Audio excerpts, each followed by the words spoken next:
United States military has confirmed that it carried out another airstrike against al-Shabaab militants. It was the third airstrike in less than 2 weeks.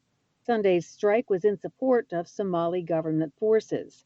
The Somali government earlier reported the strike was in an area where federal and U.S. trained forces were fighting the militants. There was no word on whether militants were injured or killed. Both the U.S. and Somali government said there were no civilian casualties. Al-Shabaab, however, said in a statement published online that government forces supported by the United States did not succeed in Sunday's fighting. Previous airstrikes took place July 20th and 23rd in the same vicinity. These are the first airstrikes against al-Shabaab in Somalia since U.S. President Joe Biden took office in January.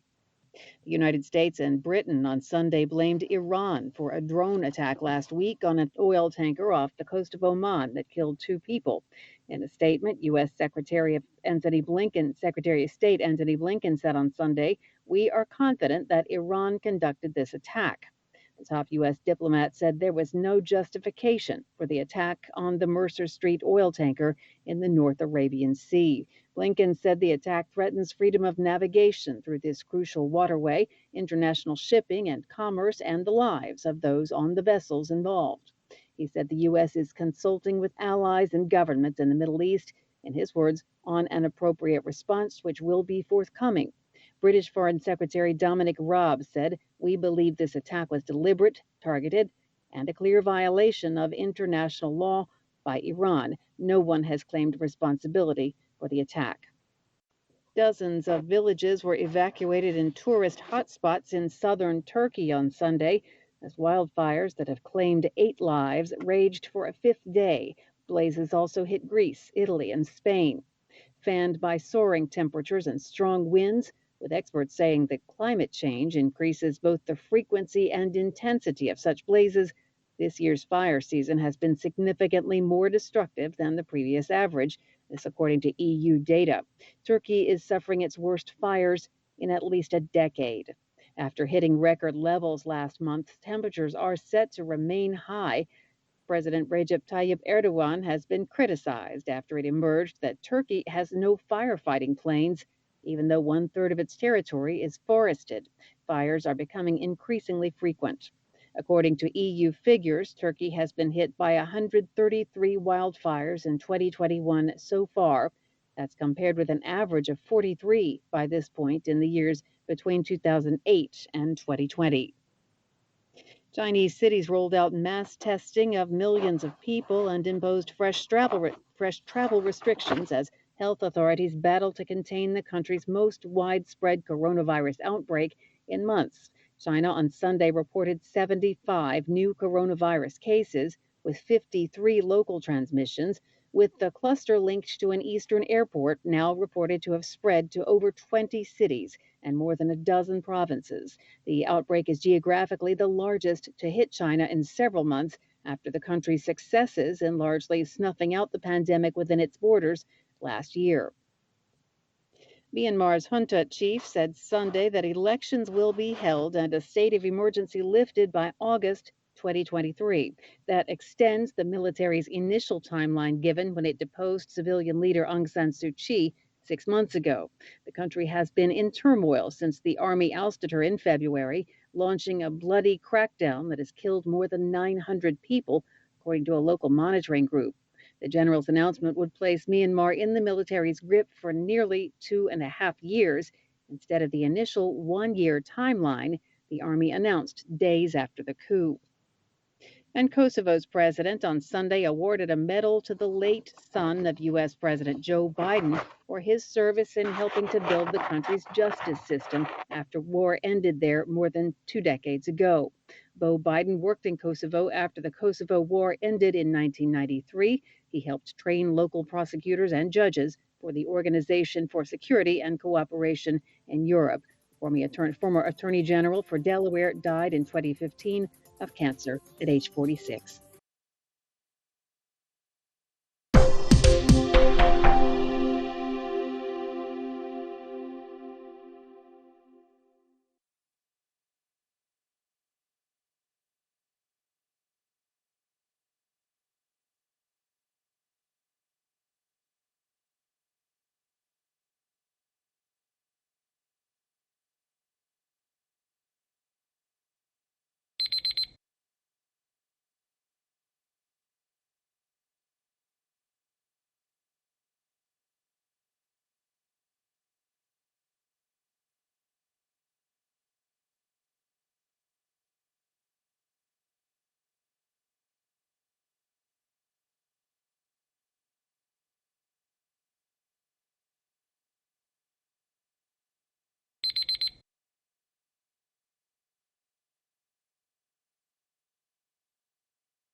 Hi, thank you for watching.